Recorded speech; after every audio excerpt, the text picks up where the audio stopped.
Boa noite! Está no ar mais um Histórias em Conexão. E para começarmos muito bem este ano, nós vamos falar de fé. Quer fazer um 2024 diferente? Vem comigo!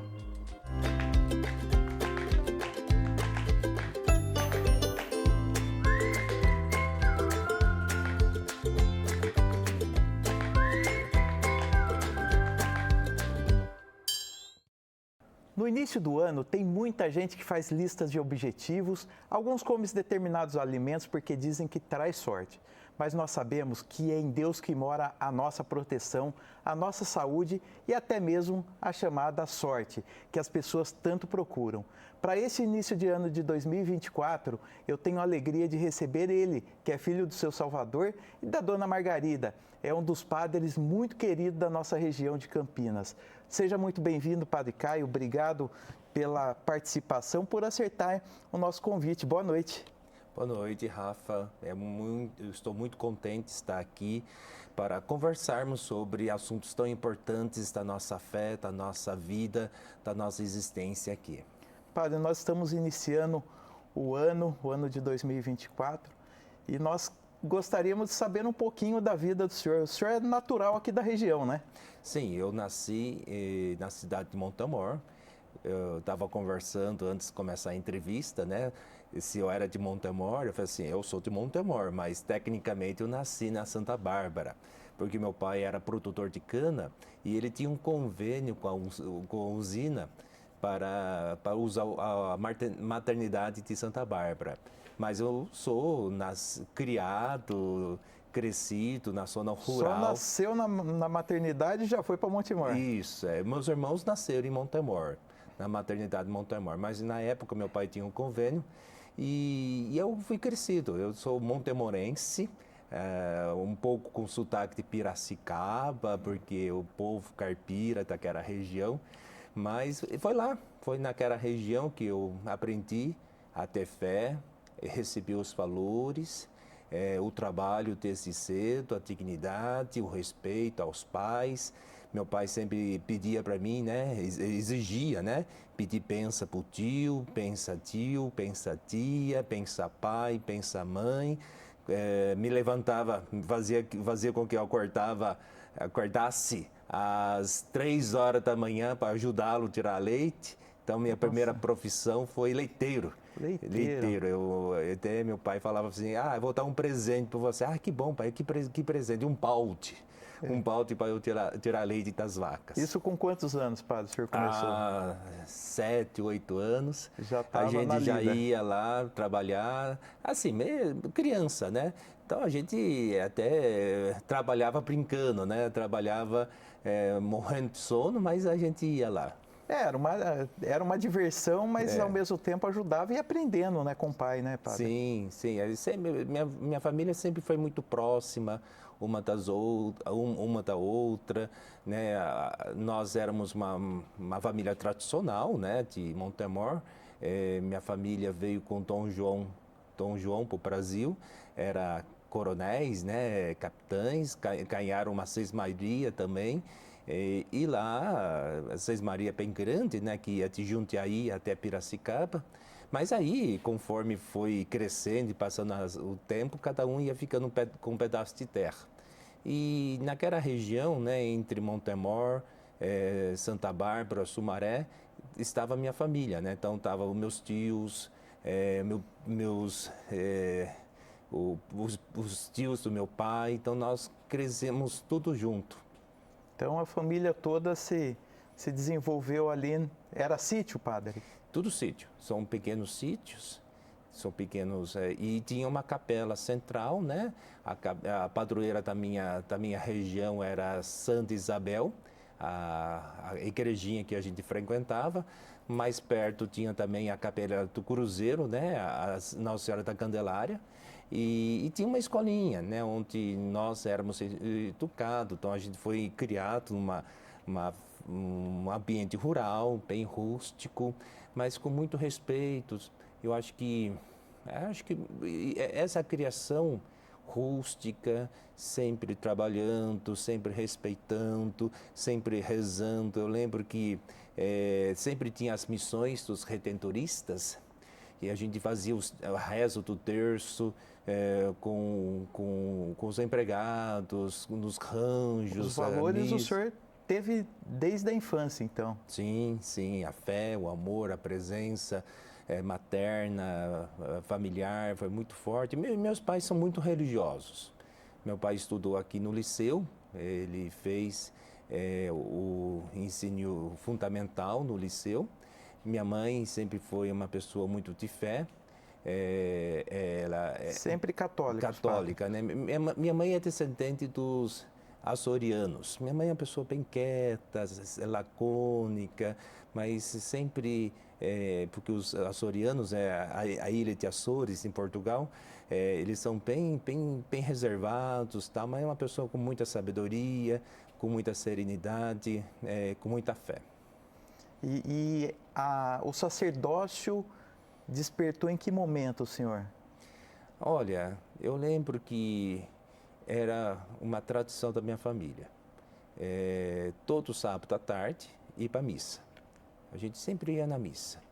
E para mim, eu fui crescendo nesse ambiente de celebração eucarística, todo sábado à tarde, trabalhava no sítio e tal. Então, a missa, a celebração festiva, alegre, mesmo que bem sóbria às vezes, sempre me tocava, sempre me questionava, sempre percebia um grande valor que me atraía.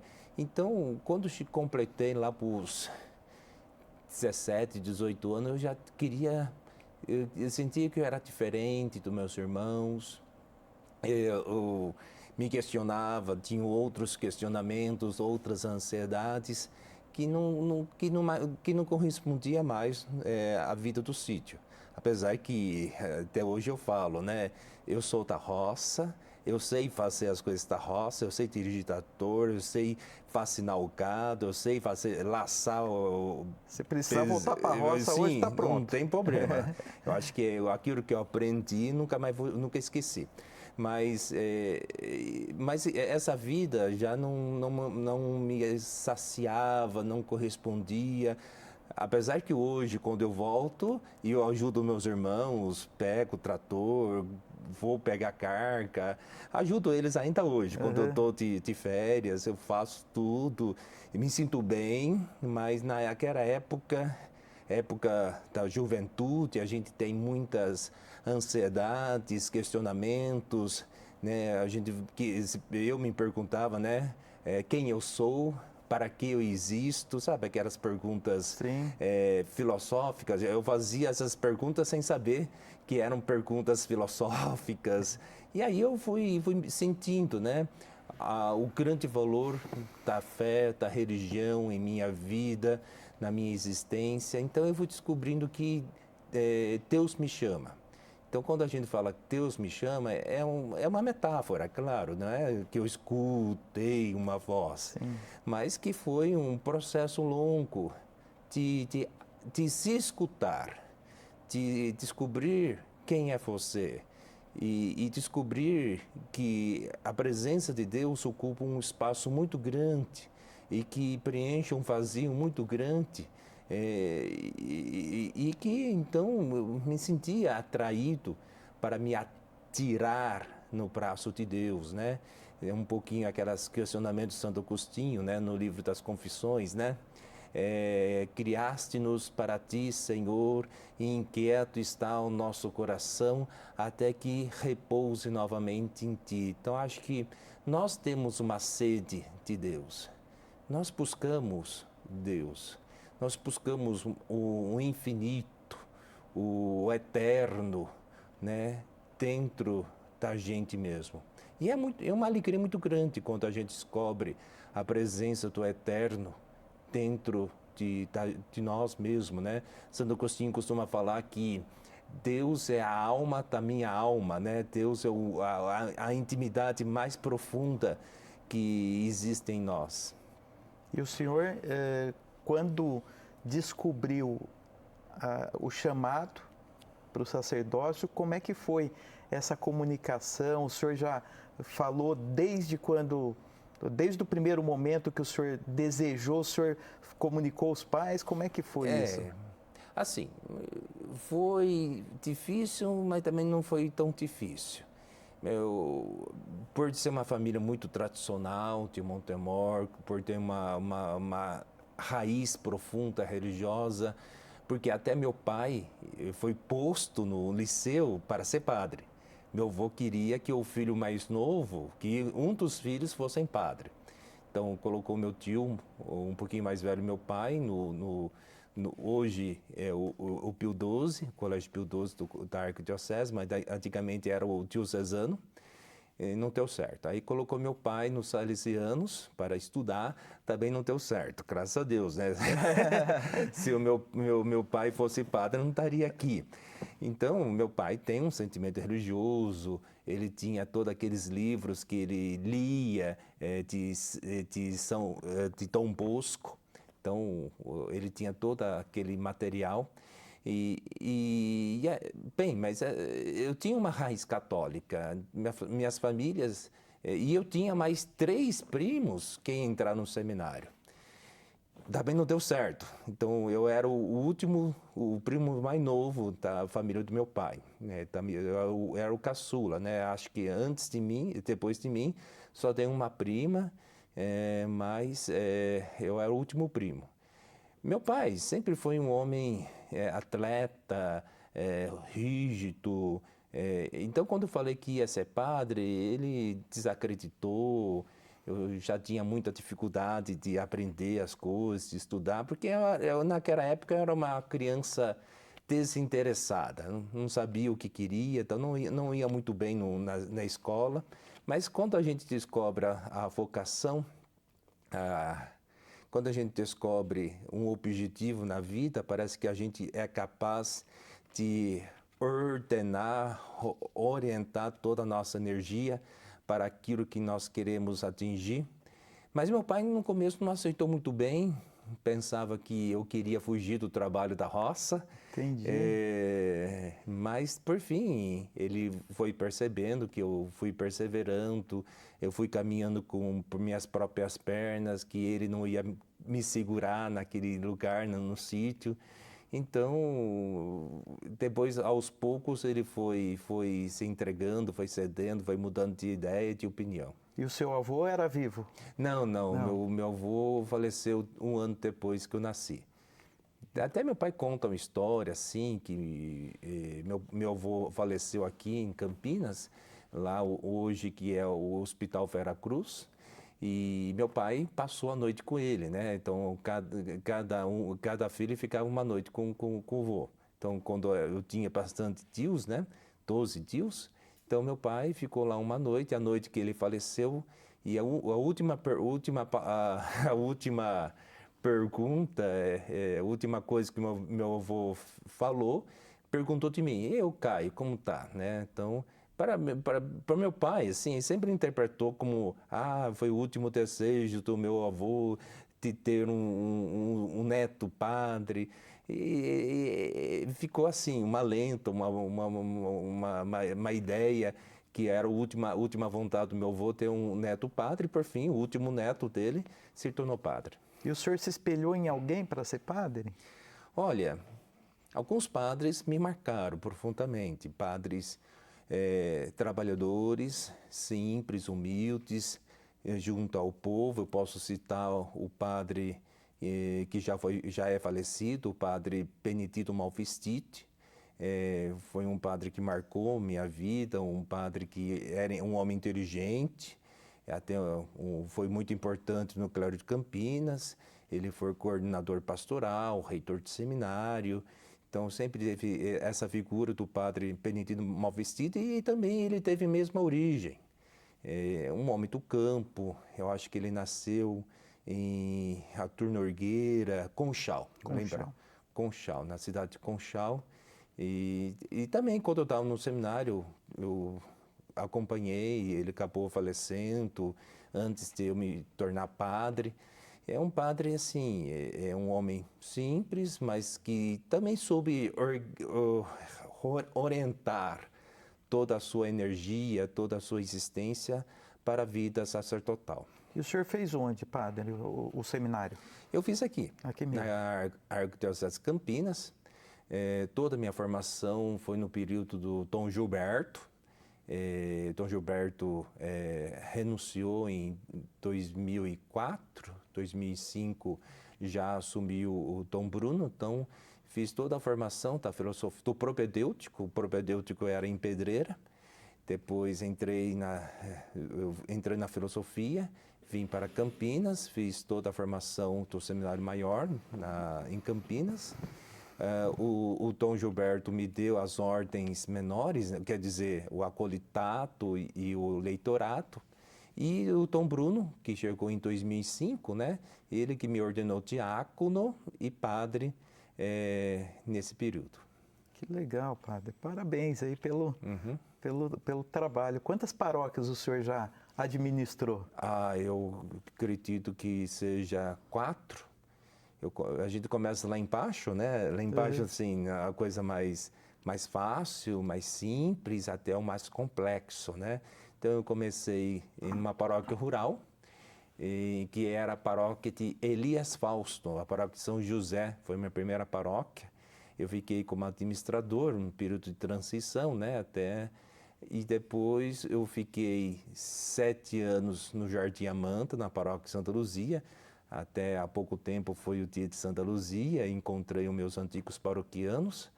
E depois mais 7 anos na Morada do Sol, na paróquia Santo Antônio. E por fim, agora eu já estou indo para 3 anos, né? Estou indo para 3 anos como administrador da catedral. É muito diferente. Administrar a catedral é totalmente diferente, até pela quantidade de funcionários. Eu tenho 15 funcionários, eu tenho 2 padres subordinados, eu tenho um ritmo totalmente diferente, né? Porque lá é 24 horas praticamente, né?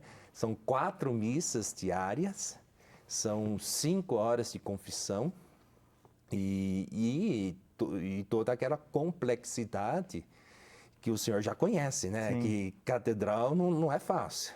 Mas a Catedral de Campinas, que nós temos que fazer o restauro, regularizar a matrícula, aprovar a planta da igreja, é um monumento, né? Um símbolo de Campinas, da cultura, da religião, da arte campineira.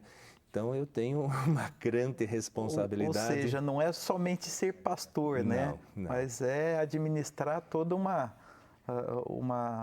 estrutura administrativa, além da estrutura religiosa. E quais são os desafios que o senhor enxerga hoje como sacerdote? Na catedral? Olha, então, na minha vida pessoal, eu não perder a minha vida de oração. Minha vida de oração.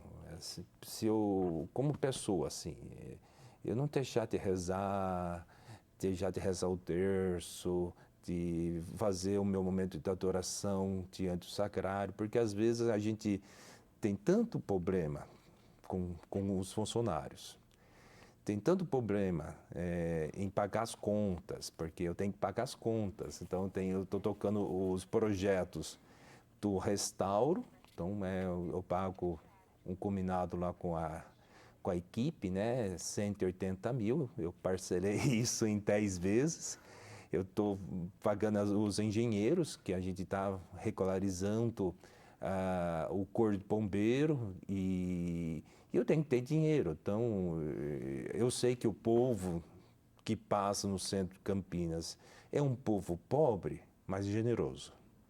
Eu acho que eles sempre fazem uma pequena oferta, R$10, R$1, e é um fluxo contínuo. Então, quanto mais atividade que eu tenho dentro da catedral, eu consigo atrair bastante pessoas. E as pessoas vão se sensibilizando pelo trabalho bem feito, pela proposta de restaurar aquele prédio. Então, o grande desafio deste ano de 2024, como administrador, é executar o corpo de bombeiro. Eu tenho lá, é um prédio histórico, desde 2019, o bombeiro tem pressionado a catedral para ter, com razão, eu não vou tirar o mérito, não vou tirar a razão. A catedral precisa ter um sistema de combate a incêndio, com caixa d'água, com sprinter, respeitando o tombamento, né? Porque as paredes são um prédio tombado. Prédio tombado. Então, como eu vou colocar 15 mil litros dentro da catedral, naquele prédio, que eu não tenho quintal. Eu não tenho quintal. E eu tenho que colocar tubulação, detector de fumaça, 11 hidrante. Então, eu tenho que preparar a catedral para qualquer tipo de risco de incêndio, né? Eu sei que a uma quadra está o corpo bombeiro, mas até o corpo bombeiro vir, a catedral tem que ter esse sistema. Então, esse 2024, eu sei que é o ano do jubileu, que a gente completa, a catedral completa 250 anos, juntamente com a cidade de Campinas. Eu tenho que executar isso. E é um desafio grande, é 1.300.000. 1.300.000. Não é fácil, e aí eu tenho políticos que me ajudam, graças a Deus, o senhor também é um. Tem os políticos da cidade de Campinas que se comprometeram a me ajudar, mas o dinheiro vai vir dos católicos. Por enquanto, nesse momento, eu fiz todo um cronograma até maio. Eu quero colocar a caixa d'água. Então, ao longo desse 2024, eu tenho que mostrar para o Corpo Bombeiro que eu estou executando aquilo que eles querem. Então, é um desafio. Então, eu sempre faço um apelo. Olha, eu tenho um grande desafio, eu tenho que ter 1.300.000. Eu não tenho, é essa a dificuldade. Mas já tem a solução. O dinheiro está no bolso de vocês. Se cada católico, né, se nós tivermos em Campinas uns 900 mil católicos, e se cada católico me dá R$10, já resolve minha situação. Ô padre, nós vamos falar um pouquinho mais da catedral no próximo bloco. E você que está nos acompanhando aqui, o programa está cheio de história e informação. Eu quero ouvir você, participe das nossas redes sociais, @Rede Século XXI. Nós vamos para um rápido intervalo e voltamos já.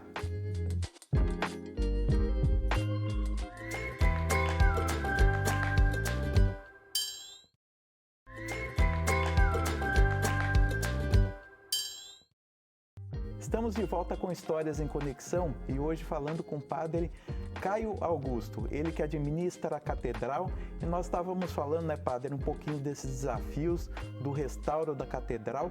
Como é que está essa situação? O prédio já tem 250 anos, o senhor falou, né? Não, a instituição, Paróquia Nossa Senhora da Conceição, ela que tem 250 anos, né? Então, essa paróquia começou no centro de Campinas, onde hoje atualmente a Basílica do Carmo. Lá foi a Matriz Velha. Aquela é a primeira catedral. É a Matriz.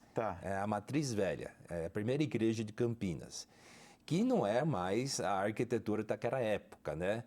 A primeira missa foi rezada em frente da Basílica, hoje onde é o atual túmulo de Carlos Gomes.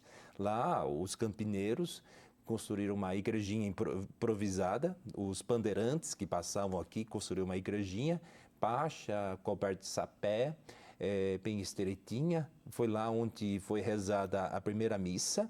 A primeira missa em Campinas foi em dia 14 de julho de 1774, pelo frei Antônio de Pádua de Teixeira.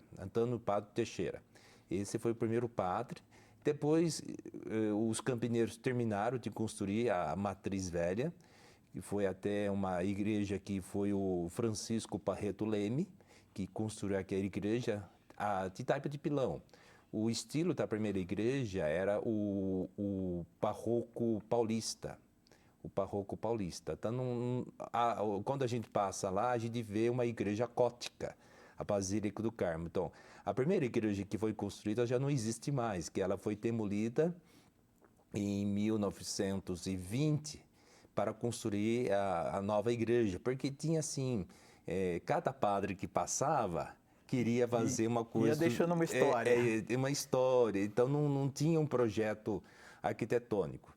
Então, os campineiros viam naquela igreja pequena, rudimentar, simples, enquanto Campinas se tornava uma grande cidade, economicamente rica, com vários artistas. Então, eles resolveram, contra a vontade do bispo, que era o Dom Mateus, a construir uma nova igreja onde é a atual catedral. Então, em 1807, já tinha notícias da construção daquela igreja. Levou muito tempo, é uma igreja de taipa de pilão, foi organizada até pelos vereadores, a construção, eles que fizeram até um imposto, que é um imposto da padroeira, um imposto para os cafeicultores, e todos contribuíam com alegria, porque era para a padroeira, era para a igreja. Naquela época, igreja e Estado era tudo a mesma coisa, né? A coroa portuguesa e a coroa do Império administrava os bens da igreja. Então, foi uma construção difícil, a catedral, porque toda a principal estrutura é de taipa de pilão. O que é uma taipa de pilão? É uma técnica muito antiga, em que você põe uma forma de madeira, sem os fundos, você coloca a terra e soca com um pilão compacta. E essa terra compactada é tão dura como um cimento. Então, imagina aquelas paredes enormes com só de terra compactada. Não tem nenhuma viga, não tem nenhum ferro. E é uma igreja alta, sobe até o telhado, então não tem nada. Então, aquela construção levou mais de 70 anos de ser terminada. Ela foi inaugurada no dia da padroeira, dia 8 de dezembro de 1883, que ela foi inaugurada por... 70 anos de construção? 70 anos de construção. E parou. Teve uma época da história que eles construíram a igreja dentro, no estilo do neobarroco. Então, você entra na igreja, é um neobarroco, né? O Vitoriano dos Anjos, que é um grande entalhador, ele que deu as principais estilos, né? E todos os outros entalhadores, Bernardino de Sena, seguiram o estilo do Vitoriano dos Anjos. Até eu recebi na catedral uma equipe de uma faculdade que estava fazendo um documentário sobre o Vitoriano dos Anjos. É um baiano que não tem faculdade, acho que tem um ensino técnico, um homem simples de Salvador, que ele se destacou na construção de igreja, e ele foi trazido para Campinas. Ele passou em Mariana, Ouro Preto, as principais igrejas históricas do estado de São Paulo, ele pôs a mão. Então, o estilo dentro é um neobarroco. O fora é um neoclássico, que aí tem toda uma história, né? Todo mundo atribui a fachada da igreja a Ramos de Azevedo, mas não é muito bem assim. Tá. Esse projeto nasceu na Escola de Belas Artes do Império, lá no Rio de Janeiro. Então, os campineiros, acho que foi o Sampaio, não sei quem foi, encomendou um projeto da fachada lá nessa Academia de Belas Artes do Império do Rio de Janeiro. Aí trouxeram um projeto que tinha 2 torres. E aí os campineiros tentaram construir, não com um material moderno, mas de taipa de pilão. Então, toda aquela fachada, eles tentaram construir de taipa de pilão. O que aconteceu? Não deu certo, porque a torre é muito alta. E só na fundação, eles precisaram fazer uma fundação de 9 metros de fundura. Naquela época, 9 metros de profundidade e caiu. Teve um acidente, morreu trabalhadores, até uma criança curiosa caiu dentro do buraco e foi esmagada. Então teve toda uma tragédia naquela época. Então um outro arquiteto mexeu, tirou as duas torres e colocou uma torre só. Então já teve uma pequena mexida, eu não lembro quem fez. E depois arquivou o projeto. Nesse meio tempo, a Câmara Municipal de Campinas fez um concurso então, para ver como seria a fachada. E tinha sido aprovado um neocótico. Ia fazer uma fachada neocótica por uma empresa, mas aí também não deu certo. Acho que a empresa teve alguns erros de cálculos estrutural, começou a construir o neocótico, mas quando chegou na metade da fachada, quebrou e caiu e não deu certo.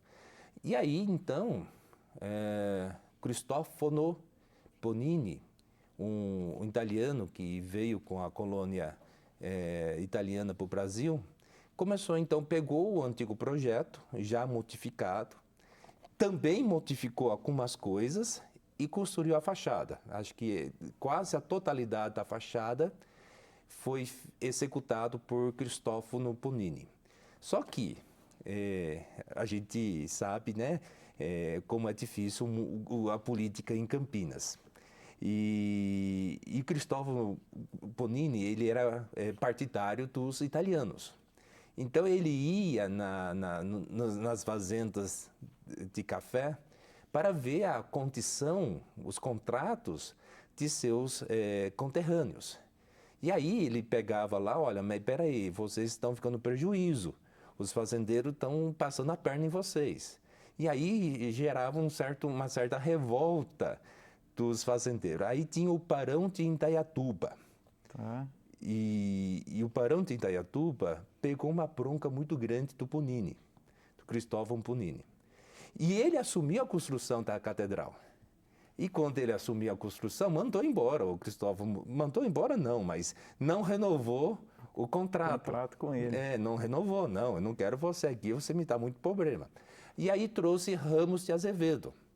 Aí Ramos de Azevedo, ele é um bom administrador, é um bom político, foi terminando a catedral e também soube fazer um marketing dele, pessoal, né? Porque ele conduziu toda o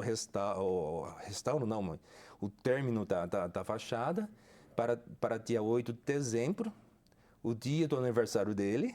O Ramos Azevedo fazia, né? Aniversário dia 8 de dezembro. Também aproveitou a ocasião para batizar o filho dele. Então, ele fez um bom marketing, né? Então, ele recebe a fama de terminar, acho que é um mérito dele mesmo, ele terminou a construção, a fachada da catedral, mas o projeto não é dele. Ele guardou o projeto, está lá, o projeto está assinado por Cristoforo Bonini, mas talvez não seja o desenho não seja dele, seja aquele que modificou, fez a primeira mudança. Mas é isso, tem essa história da catedral, então lá... E que história, hein? Eu não conhecia essa história, não. Então, né? E a catedral, então, a construção completou, nesse dia 8 de dezembro, 140 anos de inauguração. Então, são duas coisas diferentes. Como instituição, ela tem 250, agora, nesse ano de 2024. Mas como prédio, edifício, ela tem 140 anos em que terminou e foi inaugurado. Então, o senhor administra hoje um prédio de 140 anos. O senhor estava falando aqui no bloco anterior da questão do corpo de bombeiros, mas tem toda uma restauração que precisa ser feita, né, padre? Sim. O senhor tem esses desafios e tem mais o desafio ainda de conseguir recursos para fazer essa restauração, né? Ah, sim, não é fácil. Eu tenho que trocar tem um bombeiro, que eu já falei, o que nós vamos fazer. Também tem um apelo que eu faço a todos os católicos, olhar com carinho a esse patrimônio católico, que representa a Igreja Católica em Campinas, né? É como a Catedral da Sé em São Paulo, é um marco, né? Um símbolo dos católicos. Então, acho que temos que ter esse carinho, esse zelo por esse marco, esse símbolo católico da cidade. Eu tenho que trocar toda a elétrica. O senhor já está me ajudando lá com a CPFL, né? Com o pessoal lá, com o projeto de eficiência energética, né? Para trocar toda aquela fiação. E é uma bomba. E é uma bomba aquele prédio, porque assim, a fiação é aqueles fios sólidos, né? Mais rígidos, né? Rígidos, extremamente rígidos. E envolto a pano, não é um plástico, né? Não é um plástico Ou seja, aqueles fios bem antigos bem ainda, antigo. né? Então, hoje tem uma tecnologia, os fios, o plástico do fio não pega fogo, mas aqueles panos, nossa, aquilo é uma Inflamável, pólvora, né? nossa, super inflamável. Super inflamável. E aí, só trocar aquilo lá, se especula uns 3 milhões de reais. E olha que a minha arrecadação não é isso. O que eu consigo arrecadar das ofertas, dos dizimistas, dos eventos, eu consigo manter a estrutura do prédio, os padres, os funcionários, pagar a conta de água, a, a taxa de lixo e fazer uma melhoria ou outra, mas ter tudo isso, eu acho que é um apelo dos católicos. E, ao mesmo tempo, e isso é uma parte, né? É uma parte das coisas, porque tem que fazer o restauro da fachada da igreja. Então, o cônigo Álvaro já fez um bom trabalho, né? Com a fachada da frente. Agora parece que eu tenho que retomar algumas coisas, colocando, tem muita infiltração ainda. Eu tenho que regularizar o trabalho dele, que ele fez, não tiro o mérito do cônigo Álvaro, ele é o meu tutor, o meu amigo, só que faltou alguns ajustes técnicos com TEPAC, com TEFAC, com o INFAM, então vou ter que regularizar algumas coisas para tocar o restauro. Então eu tenho que fazer todo o restauro das fachadas laterais e dos fundos, que está na rua José Paulino, e lá está muito feio. Está muito feio. E o senhor tem feito campanhas para isso, né, padre? Além da campanha de contribuição, mas o senhor está até organizando uma viagem, é isso? Sim. Bem... Aproveita aqui para fazer o convite. Isso, aqui. Então, né, eu conheci lá, me aproximei da Catedral Viagem, fiquei amigo do dono, né, o Claudemir, e a gente fez um combinado, né, uma parceria. Então, estou promovendo, na comemoração dos 250 anos, uma peregrinação ao Santuário de Fátima, lá em Portugal. Então, em termos de fé, é muito importante, porque uma peregrinação expressa o desejo humano de encontrar os vestígios de quem nós amamos. Então, lá em Fátima, tem os vestígios de quem nós amamos. Santo Antônio, Santa Isabel, a aparição de Nossa Senhora de Fátima, os 3 pastorinhos, Lúcia, Jacinta, Francisco. Então, é um desejo humano. E aí, é uma viagem muito bonita. A gente vai conhecer onde nasceu Santo Antônio, onde a princesa Isabel, Santa Isabel de Portugal, recebeu uma terra, a cidade de Óbidos, faz parte do presente de casamento. Vamos visitar os túmulos dos 3 pastorzinhos. Então, essa viagem que vai acontecer agora, dia 7 de março, de 7 a 14 de março, cada passagem que a gente consegue vender, a gente ganha uma porcentagem para fazer o restauro. Então, quero agradecer muito a Catedral Viagem, essa parceria que a gente fez. Também quero convidar ainda está tempo para viajar com a gente. Quem tiver interesse, como é que faz, padre? Bem, acho que na catedral eu tenho muito folder, agora de cabeça assim, não lembro passar o nome, mas só pesquisar, né, o Catedral Viagem, ou também nas redes sociais da catedral também, no Facebook, no Instagram, nós temos também a divulgação da viagem. E também aqui a Século XXI está nos ajudando muito nesta viagem. A Maria do Rosário, a cantora, que é tão famosa e querida aqui, vai conosco, vai conhecer o Santuário de Fátima, vai animar. Então é um momento de espiritualidade, né? Então toda peregrinação tem 5 elementos essenciais. Nós temos o caminho. O caminho é um símbolo da nossa vida em direção a Deus. Nós nos compreendemos como ser de caminho. Nós temos o santuário, e aí o encontro do santuário. Nós temos os agentes de pastoral do santuário que nos acolhem. Nós temos a liturgia, aquilo que o santuário nos oferece, né? Confissão, sacramento. E nós temos o caminho de volta, né? Toda a peregrinação não termina quando chega. Sim. Termina quando volta. E aí a volta tem todo esse completei num ciclo da minha vida. Eu me converti, eu renovei a minha fé. Então, a peregrinação não é só ir, também é voltar. Então, quando volta, a gente volta renovado. Então, a sensação melhor, eu sei que são momentos muito alegres, muito importantes. Mas à volta, a gente se auto-percebe diferente, renovado, com mais energia, até com um pouquinho mais inteligente. Então, eu gosto de ir nas peregrinações porque eu aprendi algo novo, eu me sinto mais inteligente. É ilusão, né? Que a gente sempre é o mesmo, né? É verdade. Padre, nós vamos para um rápido intervalo e nós já voltamos, vamos dar continuidade e falar um pouquinho desse ano novo que se inicia. Então, nós voltamos já e se você puder participar das nossas redes sociais, @Rede Século XXI. Vamos para um rápido intervalo e voltamos já.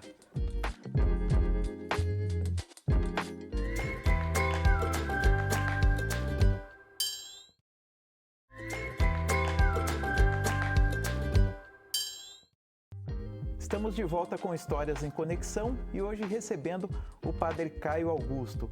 Padre, começa o ano, né, a gente sempre sabe que as pessoas levam algumas tradições como superstições, por exemplo, né, comer lentilha fica rico, pular 7 ondinhas para dar sorte, né, usar branco porque traz paz. A gente sabe que isso são superstições mesmo, né? Mas é a fé que nos resgata, não é isso? Sim. Para a gente entender muito bem o que é uma superstição e o que é um conteúdo de fé, a gente tem que fazer a seguinte reflexão. O que é a fé? Eu costumo pegar um pouco a minha santa de devoção, acho que é Santa Teresa Benedita da Cruz, conhecida mais como Edith Stein. É uma santa contemporânea, né? Ela é filósofa, doutora, uma das primeiras mulheres doutoras na universidade. E ela tem um livro que se chama Natureza, Graça e Liberdade. E ela começa a explicar um pouquinho o que é fé. E começa a ter uma maneira negativa, falando o que não é a fé. A fé não é certeza, como a certeza de que estamos aqui sentados. A fé não é convicção, como 2 mais 2 é 4, então isso é uma operação intelectual que a gente chama de convicção matemática. A fé não é probabilidade, olha, pode ser que chova, pode ser que não. E também a fé não é opinião. Então, opiniões e muitas vezes uma superstição são opiniões e lendas que o pessoal fala, faz isso, faz aquilo, não, faz dessa forma, come lentilha, come 4 sementes de romã. Então, isso são opiniões. A fé não se baseia nisso. A fé é uma convicção, é uma descoberta de algo absoluto, de uma relação absoluta dentro da gente. A fé não é algo objetivo, mas subjetivo. E quando eu falo subjetivo, eu não falo que é aleatório, cada um tem a sua subjetividade. Não, é subjetivo no sentido de que nos sujeitamos a uma verdade. Nos apropriamos de uma verdade interior, né? Então, essa presença de um Deus vivo dentro de nós mesmos. Nós nos apropriamos da seguinte verdade, né? Somos feitos à imagem e semelhança de Deus. O que isso quer dizer? Que em nossa alma há algo não igual, mas semelhante, parecido, né? Somos feitos à imagem e semelhança. E quando a gente pensa assim, não, temos algo semelhante a Deus, ou até mesmo uma coabitação de Deus dentro de nós. Só que é preciso a fé, né? É preciso a fé para descobrir, né, e às vezes nós entendemos no catolicismo de que essa imagem e semelhança se perdeu por causa do pecado, né? O pecado manchou a imagem e semelhança, então é preciso a fé. A fé, nós não nascemos com a fé. Então a fé não é uma faculdade, como imaginação, memória, inteligência.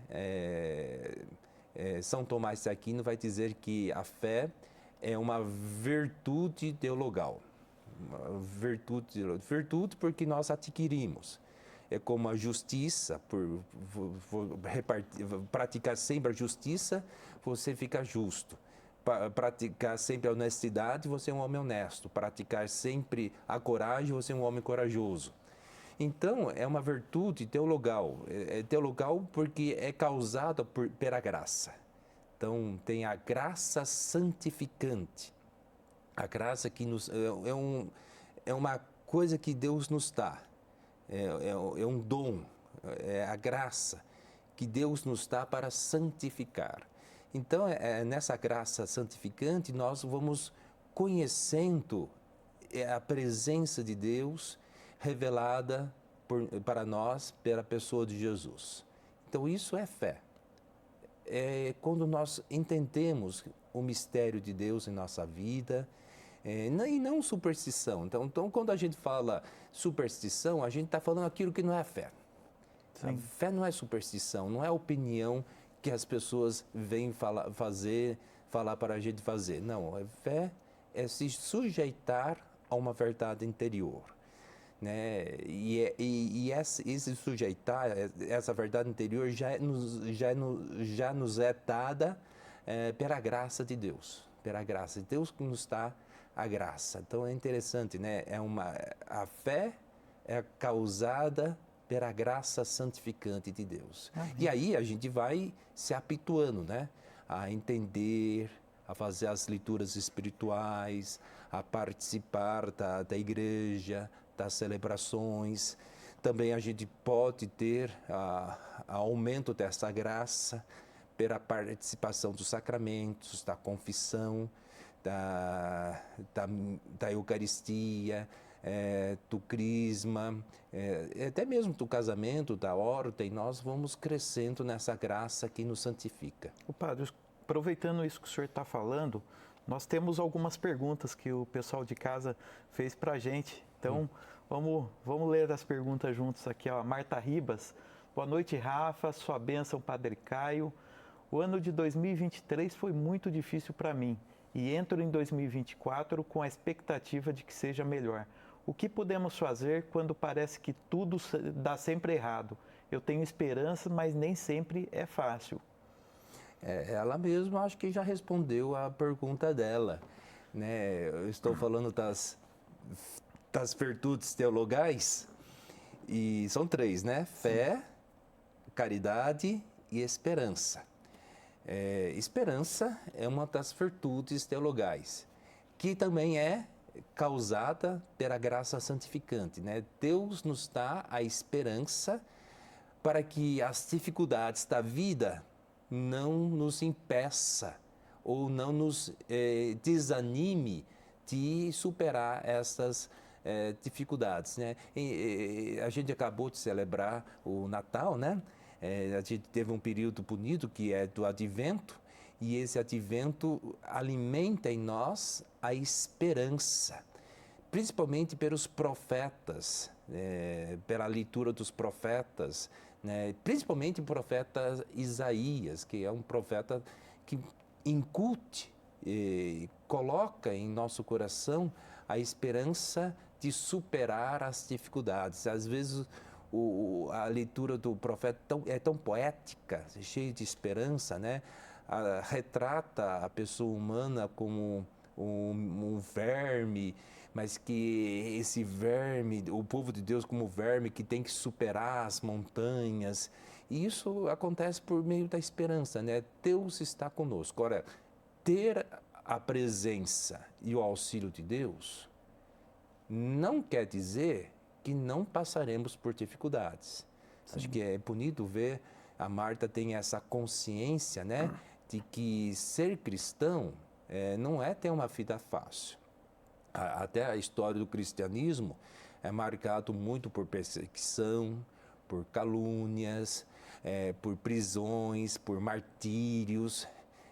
Até falo para os padres que vão para a catedral trabalhar comigo, e pela história da catedral, já teve, o ano passado, nós completamos 5 anos do atentado lá em Campinas, né, no dia, foi depois da padroeira, não lembro, dia 10 ou dia 11, completou 5 anos, e eu falo assim, olha, nós padres, devemos estar preparados para o martírio. Porque eu lembro que quando entrou aquele louco na catedral, ele queria matar o padre Amauri, que tinha acabado de rezar a missa. Então ele não completaria a obra diabólica dele sem matar o padre. Graças a Deus o padre Amauri entrou na sacristia, mas foi um período muito difícil. Mas assim, nós também passamos, a catedral passou por esse período sombrio, de atentado, de violência, de perseguição, de calúnia, de até católicos que se rebelaram contra a igreja, e esse é um caso clássico, né? E que queria destruir. Então, a esperança nos deu força. Eu tenho um poeta francês que conta a história das 3 irmãs. Eu acho que já contei na missa, é sempre um texto clássico, ilustrativo, para entender muito bem a fé, a caridade e a esperança. A caridade é a esposa, a irmã que é casada, que conhece o segredo do marido. A caridade é a mãe, tem vários filhos, e ela está muito ocupada cuidando dos filhos. Tanto a fé, que é esposa, que conhece a intimidade do marido, vive o presente. A caridade também tem os filhos, ela sempre está ocupada no presente.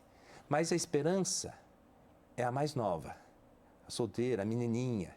Então as 3 virtudes caminham de mão dadas, e no meio caminha a esperança.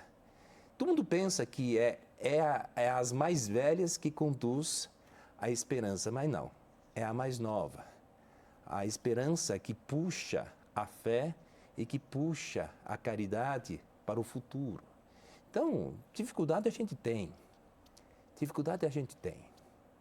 E acho que tanto pai, mãe, padre, profissional, professora, dentista, também os deputados, vereadores, prefeito, eu acho que desafio a gente sempre tem, mas nós não podemos perder a esperança. Quando a gente cai na depressão, é porque a gente perdeu a perspectiva da esperança em nossa vida. É isso, padre.